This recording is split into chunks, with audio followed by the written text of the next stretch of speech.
पाऊस जसा येतो तसं त्याला जावंच लागतं.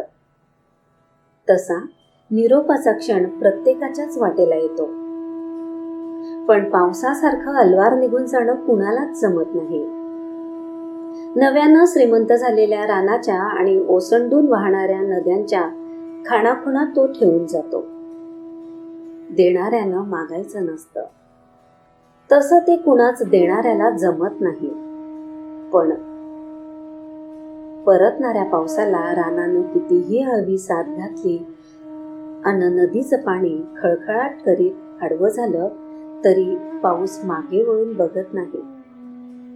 जाणाऱ्या पावसाने वळून बघितलं तर त्याची निर्मिती धुवून निघण्याचा शाप त्याला आहे. मागे वेळूची बने कितीही हळवी झाली तरी त्यानं वळून बघायचं नसतं. असं निस्संग होऊन निघून जाणं पावसालाही कठीण जातं. गहिवर दाटून येतात. रिकाम्या रस्त्यांवरून धुकं धावत राहावं तशा नद्या धावत राहतात. डोंगरकडे अनावर होतात. अन माय मजुरीला जाताना घरातलं तान्हं केविल वाणवावं तशी पिकं एकाकी होतात. वारा त्यांना जोजवीत असतानाच पाऊस परतीच्या वाटेला लागलेला असतो.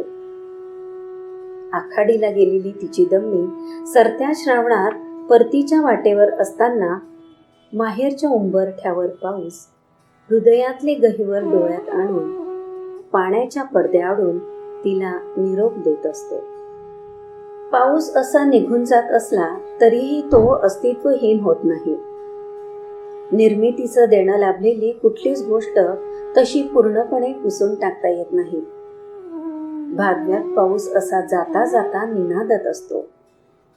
भैरवीच्या पाऊससरीही तशा खोलवर चिंब भिजवणाऱ्या असतात. निघताना कातर झाल्याने त्या अधिकच गहिऱ्या होतात.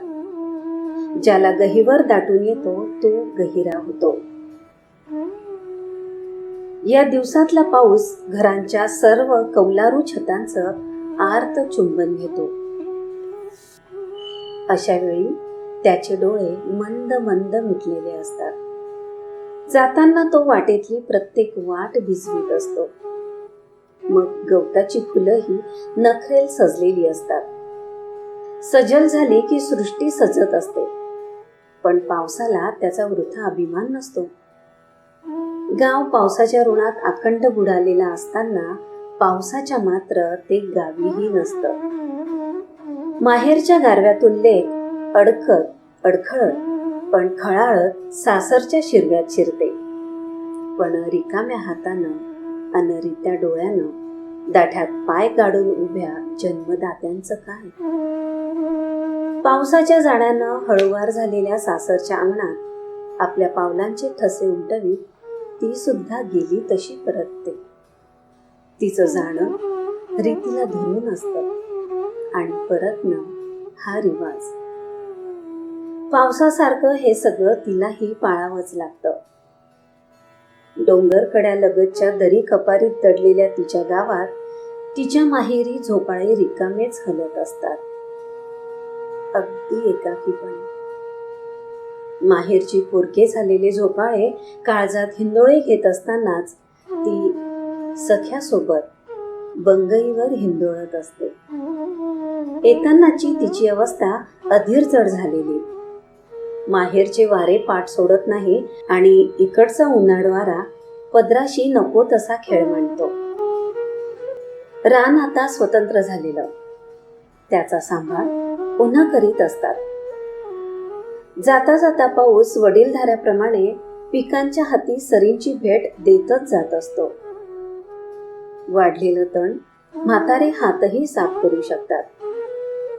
घरातल्या राजस जोडीनं सांज हिरवे चाळ घालून छुमकत येण्यापूर्वी रानात सहज फेरफटका मारला तरी पिकं अभिमानानं डोलायला लागतात अन दुभती जनावरं उगाच उंडारतात.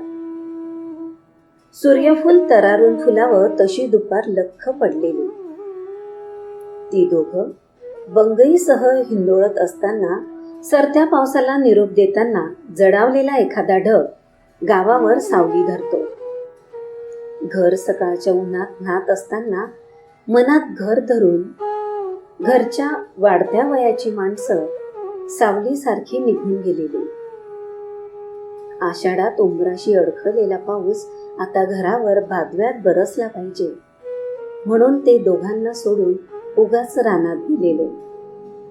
मग दुपारच्या जेवणानंतर कुरकुरणाऱ्या बंगईवर विडा रंगत जातो. कर्दळीच्या फुलागत तिच्या लाल चुटूक ओठांची आमंत्रणं त्याला असह्य करतात.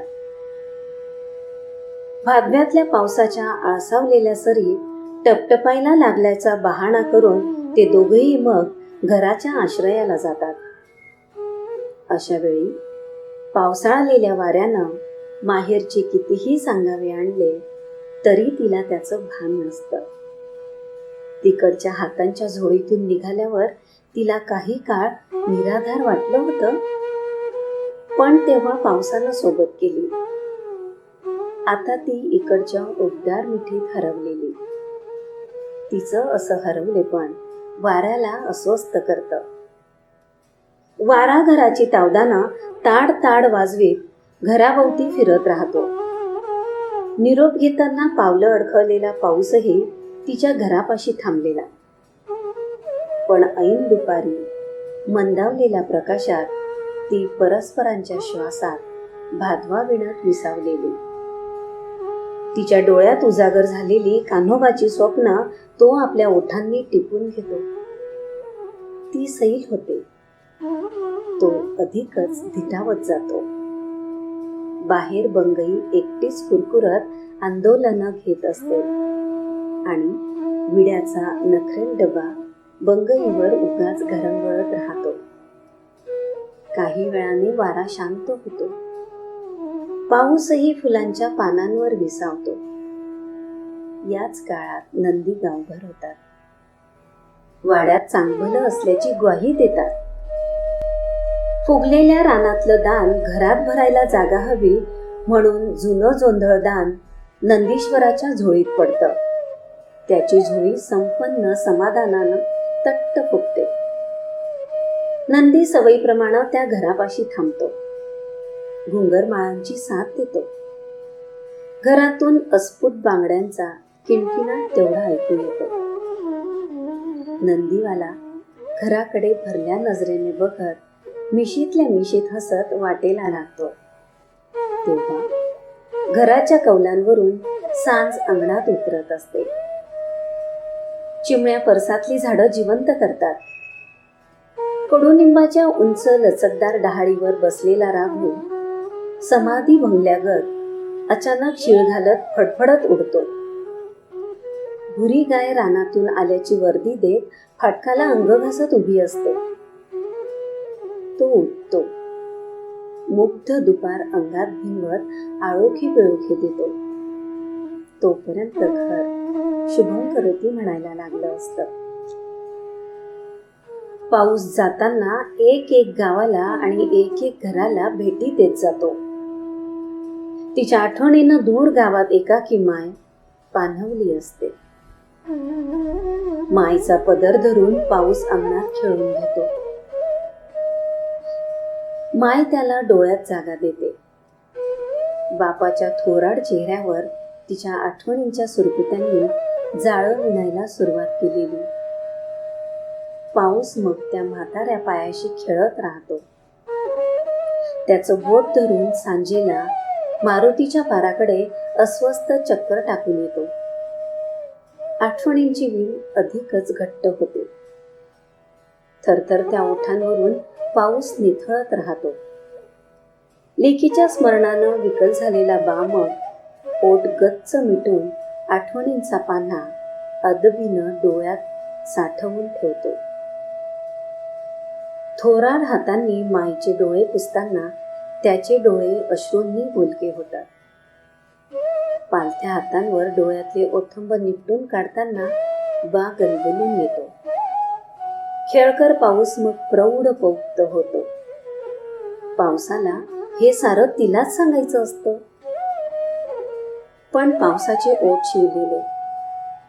मायने त्याला मूकपणे मनाई केलेली. मग श्रावणात परत बोलता झालेला पाऊस भादव्यात मुका होतो. आषाढातलं पावसाचं मौन आणि भादव्यातलं मुकेपण यातला फरक कळतो तोपर्यंत पाऊस पूर्णपणे निघून गेलेला असतो. लेक तिकडं मुग्ध मौन झालेली असताना माय अन निशब्द बा रडवेले झालेले असतात. आंब्याच्या पानांचं मानाचं तोरण तोडून पाटलांची बैलजोडी उंडारलेली. आता रानातलं पीक आडवं होऊन घरात येईपर्यंत त्यांना उसंत आहे. अवघी हिरवळ आपल्या खुरांनी उकरून जमिनीतून बाहेर काढली या गुरमीतच ती जनावरं वावरू लागलेली. तिच्या हळद गोऱ्या हातांनी शिंगांच्या मधोमध कुंकू लावून पायावर पाणी पडलं की तबकातल्या निरांजनाच्या ज्योतीगत त्यांचे डोळे चकाकू लागतात. बैलांच्या जोड्या आपल्या नवतरण्या गर्दनीकडे कौतुकाने बघतात. दुपारच्या बंद घरात हिरव्या पिल्लोरांचा साजरा किणकिणाट त्यांच्या सराईत कानांना जाणवलेला. तेव्हा परसदारी महादेवाच्या पिंडीवर टपटपणाऱ्या पावसाचा संदर्भही मोठा बोलका असतो. कुंपणावरच्या हिरवळीत लपलेला राघू घरात येणार हे त्या जाणत्या जनावरांनाही कळलेलं. मग ते जरा जादा सुंडारतात. संध्याकाळी मारुतीच्या देवळात दिव्यात तेल घालायला ती निघते. तेव्हा पाऊस लढिवाळपणे तिच्या सोबत ठुमकत जातो. जाणत्यांच्या नजरेतून तिच्या कांतीवरचा तजेला लपत नाही. मारुतीच्या पारावर मोठ्या कनातीत गणपतीची स्थापना केलेली. ती गणरायाला सहेतुक नमस्कार करते. पाऊस मग थोडा माघारी फिरतो. अशा गर्भारलेल्या भादव्यात निघून जाणं त्याच्याही जीवावर येतं. लेकीनं दिलं घर फुलवलं हे तो माय अन बाला जाऊन सांगतोच. मंदिराचा पुजारी तिच्या ओंजळीत मोदक ठेवून मनाचोक्त होईल असा आशीर्वाद देतो. ती शहारून येते. बांगडीचा कौल खरा निघेल का? मंगळसूत्राच्या डबीत जपून ठेवलेला बांगडीचा शकून सांगणारा बिल्लोर ती परत एकदा बघून घेते. त्याला ही बातमी कशी सांगायची असा विचार करीत असतानाच तो धुसमुसळेपणा करतो. नाजूक हिरवा चुडा त्याच्या धुसमुसळेपणानं विखरतो. आता अशा बांगड्या नाही वाढवायच्या जी, असं म्हणत ती त्याच्या कानात कुजबुजते. तो वाढत्या बांगडीचा बिल्लोर घेतो. तिला हात समोर करायला लावतो. तिच्या नितळ गोऱ्या हातावर तो बिल्लोर कटकन मोडतो. याचा तुकडा तुझ्या तळव्यावर पडला तर मुलगाच होईल. तिच्या तळव्यावर एक बिल्लोर पडतो. ती समाधानानं तळवा मिटून त्याच्या मिठीत विसावते. तेव्हा पाऊस बिल्लोर घेऊन गावकुसाबाहेर आलेला असतो. गाव आता फळेल फुलेल याची त्याला खात्री झालेली असते.